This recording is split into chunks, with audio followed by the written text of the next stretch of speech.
नमामि श्रीहरिवंश कृपाम्बुजबरसे जन श्रीराधारस रहसि गूढ़दर्शाय दीन। नमामि राधाचरण सकल मंगल को कारण।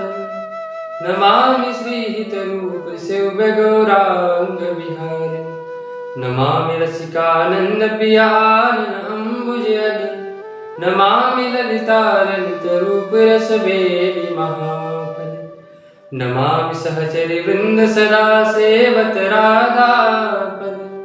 नमामि वृंदारण्य अखिल कौतुक को बेहद। नमामि दिनमणि सुता तीर शोभा को संगट। नमामि सब सुख निकर बेली तरुवर बंसीवट। नमामि वृंदा देवी सुभग कानन अधिकारी। नमामि खगकुल वृंद जहाँ संतत सुख भारी। नमामि थिर जिते कुबरियाज्ञा अनुवर्ती। नमामि पद सकुमार दैन्य सुख जीवन धरती। नमामि जीवन रसिक बसत इहि भजन सहायक। नमामि जहाँ तहाँ लसत विपिन रानी यश गायक। नमामि बहतर कल्प कोटि रवि शशिरुति टारत। नमामि क्रीडा रास हेत बहु सुख विस्तारत। नमामि राधा चरण सकल।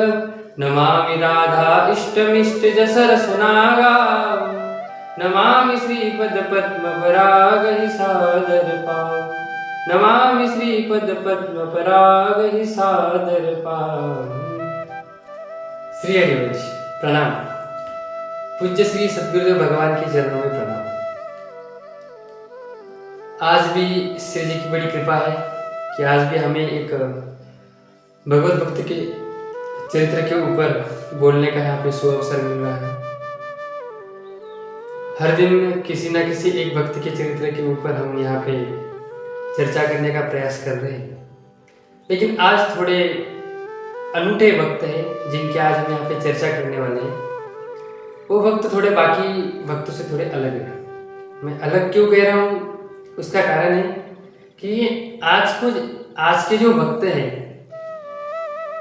ये एक चोर भक्त है, जो कि ठाकुर जी के लूटने के बहस से ठाकुर जी को खोजने के लिए निकले। एक गोवर्धन नाम के डाकू चोर रहते थे। किसी जगह पर उन्होंने चोरी करी, इसलिए राज सेवक उनको पकड़ने के लिए उनके पीछे पीछे निकल पड़े। अब राजदूतों से बचने के लिए वो गोवर्धन डाकू जो था वो इधर उधर भटकने लगे। भटकते भटकते भटकते उन्होंने देखा कि एक जगह पे बहुत बड़ा भव्य पंडाल लगा हुआ है, और उस पंडाल में कोई भगवत चर्चा चल रही है। वहां पे श्रीमद् भागवत की कथा वहां पे कोई संत गा रहे थे, तो वो डाकू उस कथा के पंडाल में घुस गया। अब जो राज सेवक जो थे ढूंढते ढूंढते आ गए, लेकिन उन्होंने देखा यहाँ तो कथा चल रही है, बहुत भीड़ भी है, पर डाकू वाला कथा में क्यों चला जाए। तो उन्होंने उस जगह पर खोज ना करके वहां से आगे निकल गए। अब उस डाकू का भाग्य ही समझो कि उसके सुयोग से वहां पे ठाकुर जी की लीलाओं का वहां पे गान हो रहा था। जो व्यास जी मंच पर विराजमान थे वो दशम स्कंद की वहां पे कथा कर रहे थे। ठाकुर जी की बड़ी मधुर मधुर लीलाएं वहां पे सुनाई जा रही थी। तो उसमें गौचारण लीला वो व्यास जी वहां पे सुना रहे थे। तो ठाकुर जी का वर्णन करने लगे कि ठाकुर जी अभी 7-8 वर्ष के बालक है। और ठाकुर जी जब वन में निकलते हैं गैया चराने के लिए, तो यशोदा मैया ठाकुर जी को बड़ा सोने का मुकुट पहनाती है,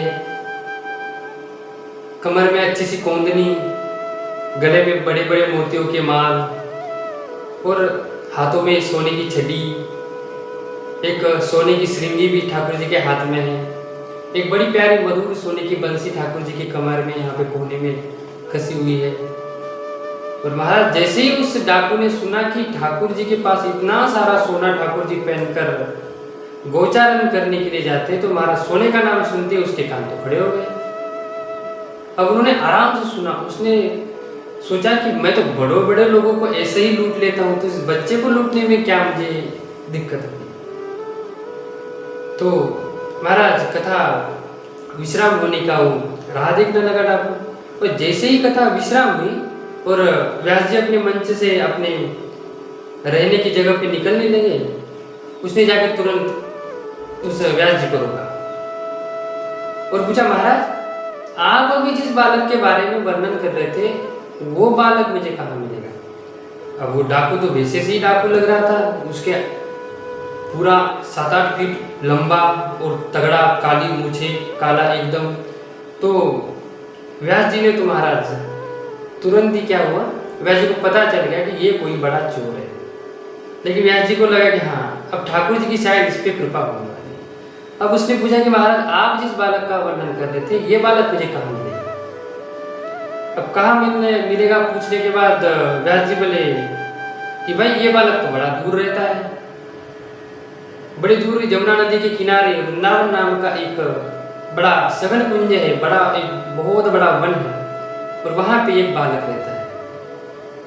ये वहां के ग्राम के मुखिया का लड़का है।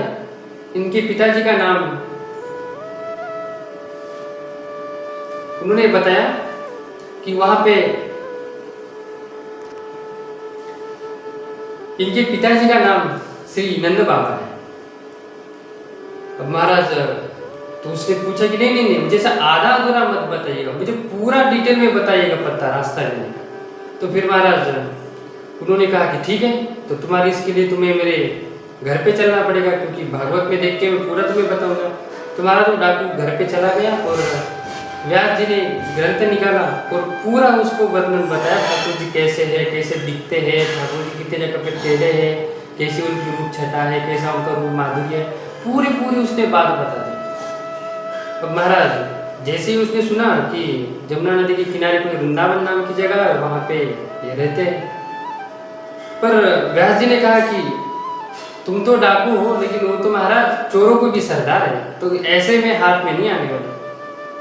तो उन्होंने तो महाराज क्या करना पड़ेगा, और वो तुमसे डरने वाले भी नहीं है, वो भयभीत तो किसी से भी नहीं होते, बड़े बड़े भय तो उनसे भयभीत हो जाते हैं, तो वो तुमसे कहाँ भयभीत होने वाले। तो व्यास जी ने उनको एक युक्ति दे दी कि तुम क्या करना, मक्खन मिश्री साथ ले जाना, वो तुम्हारे डर से तो डरेंगे नहीं, लेकिन मक्खन मिश्री ले जाओगे तो तुरंत प्रसन्न हो जाएंगे।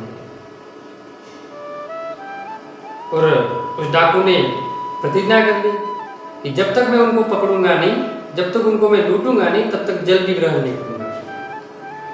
और महाराज हमारे ठाकुर जी तो बड़े करुणामयी हैं, भले ठाकुर जी को लूटने की व्यास से ही उसने प्रतिज्ञा करी, लेकिन ठाकुर जी को अच्छा लगा और वो अपने घर से निकल पड़ा वृंदावन।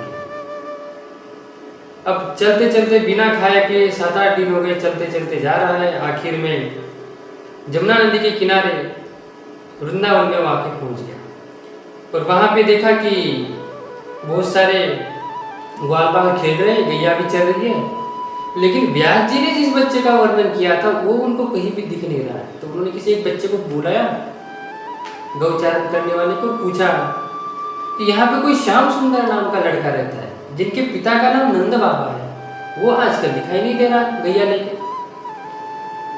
तो उन्होंने कहा, अरे बाबा, अरे ये तो बहुत समय पुरानी बातें हैं, ये तो बस कहानियां हैं, आज का दौर थोड़ी है। तो उन्होंने कहा, नहीं मैं तो अभी ताजी खबर है, मैं तो अभी सुन के आया हूँ, मुझे भटकाने का प्रयास मत करना, मैं तो अभी सुन के आया हूँ और सुन के ही यहाँ पे आया हूँ। तो बालकों ने बताया, हमें तो पता नहीं महाराज। तो ठाकुर जी को ढूंढने के लिए यहाँ वहाँ बिना खाए पिए ऐसे ही भटकने लगा। जिस किसी को भी वो पूछता, सबको यही जवाब देते कि महाराज वो बस कहानियां मात्र है। महाराज वृंदावन में कोई ठाकुर जी का नाम लेते लेते डोले और ठाकुर जी उसके सामने ना आए, महाराज ऐसा तो हो ही नहीं सकता। डोलने लगा, हाँ श्याम सुंदर नाम का लड़का कहाँ है, श्याम सुंदर नाम का लड़का कहाँ है। ठाकुर जी का नाम लेते लेते वृंदावन में डोलने लगा। ठाकुर जी ने उस पर कृपा करी, एकदम पूरा दृश्य उसके सामने का बदल गया और बड़ी प्यारी प्यारी गैयाएं वहां से जा रही है और एक सुंदर सांवला सुनना सा बालक हाथ में मुरली लिए, हाथ में एक हाथ में सिंगी ली हुई है, कमर में मुरली, यहाँ पे कमर में मुरली लगाई हुई है, हाथ में एक बड़ी सोने की छड़ी है और ऐसे डोलते हुए गैया के पीछे पीछे आ रहा है। तो जैसे ही उसने देखा, फटाक से उसने देखा कि हाँ ये वही बालक है जिसकी बारे में व्यास जी बात कर रहे थे। तो ठाकुर जी के साथ और भी ग्वाल बाल थे, तो ठाकुर जी ने क्या किया, उन ग्वाल बालों को एक और जगह जाने का इशारा कर दिया। सब अपने अपने चले गए। अब ठाकुर जी महाराज अकेले रह गए।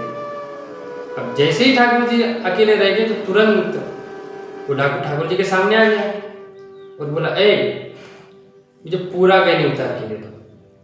हमारा ठाकुर जी एकदम मासूम से बन के, तो ठाकुर जी की स्वभाव तो पता ही है कैसे ठाकुर जी है, एकदम मासूम होके बताया, मैं तो को क्यों दूं? ये तो मेरी मैया ने मुझे पहना है, ये तो मेरे है, मैं तुम्हें क्यों दूं? तो वो बोला, तुम नहीं जानते मुझे, मैं कौन हूं? तो ठाकुर जी बोलते, मोए का पतो, मैं नहीं जानता तुम कौन हो। तो उसने बोला कि मेरा नाम गोवर्धन डाकू है। ठाकुर जी हंसने लगे, अच्छा तुम्हारा तो नाम गोवर्धन है, मैं तो गिरिवरधारी हूं। महाराज उस डाकू को तो व्यास जी की सुनी हुई बात याद आ गई कि ये ऐसे से बात मानने वाला नहीं है और ये डरने वाला तो बिल्कुल नहीं है। तो उसने कहा कि डाकू ने कहा, मेरे पास मक्खन मिश्री है, खाओगे? महाराज ठाकुर जी तुरंत प्रसन्न हो गए। ठाकुर जी बोले, भले ही ये डाकू है, लेकिन एक संत की बात मानकर, कथा पर विश्वास करके ये यहाँ तक मुझे खोजते हुए आया है, साथ में मक्खन मिश्री भी मुझे खाने के लिए दे आया है। ठाकुर जी प्रसन्न हो गए। ठाकुर जी बोले, लाओ, दे दो। जैसे उस डाकू ने ठाकुर जी को मक्खन मिश्री दी, ठाकुर जी ने महाराज चख ली, थोड़ी बहुत खा ली और ठाकुर जी ने उसके सामने ऐसे हाथ ये किया, जो मक्खन मिश्री बची हुई थी वो उसको दे दी। बोले, खा, तुम भी खा लो, तुम भी तो भूखे हो 7-8 दिन से। महाराज जैसे उस चोर ने, उस डाकू ने वो मक्खन मिश्री खाई, ठाकुर जी की जूठन प्रसादी खाई, तो एकदम उसके हृदय का परिवर्तन हो गया और ठाकुर जी ने पूरे गहने निकाले ना, अपने गहने निकाल के उसको दिए, ले लो मेरे गहने। महाराज ठाकुर जी की जूठन प्रसादी खाई और उसका मन परिवर्तन ना हो जाए, तुरंत उसका मन परिवर्तन हो गया और उसने कहा कि नहीं, मुझे नहीं चाहिए। उसको लगा कि अभी तो मांग रहे थे। ठाकुर जी बोले, नहीं, तुम ले जाओ, मेरे पास बहुत है, मेरी मैया कल मुझे और नए पहना देगी। उसने कहा, नहीं प्रभु, और तुरंत वो एकदम उसको सब अष्ट सात्विक भाव ऐसे उसके मन में प्रकट होने लगे ठाकुर जी के दर्शन करके, और एकदम मोहित होकर वो ठाकुर जी के चरणों में गिर पड़ा और बोला, प्रभु बड़ी गलती हो गई मेरे से, आपके दर्शन करने के लिए लोग क्या क्या नहीं करते, और मैं आपको लूटने के बाद से यहाँ पे आ गया हूँ। आप इतने सावले, इतने सुंदर सलोने हो, आपको देखकर कोई आपको लूटने का भला सोच भी सकता है? उसने बहुत उसको एकदम अष्ट सात्विक भाव उसके प्रकट होने लगे, और जैसे उसने ठाकुर जी के चरणों को घट्ट से पकड़ लिया, तभी उसके प्राण ठाकुर जी के चरणों में विलीन हो गए और ठाकुर जी ने उसको अपनी नित्य लीला में अपनी सखा का स्थान देकर उसको गोलक धाम ठाकुर जी ने। बोलिए भक्तवत्सल भगवान की जय।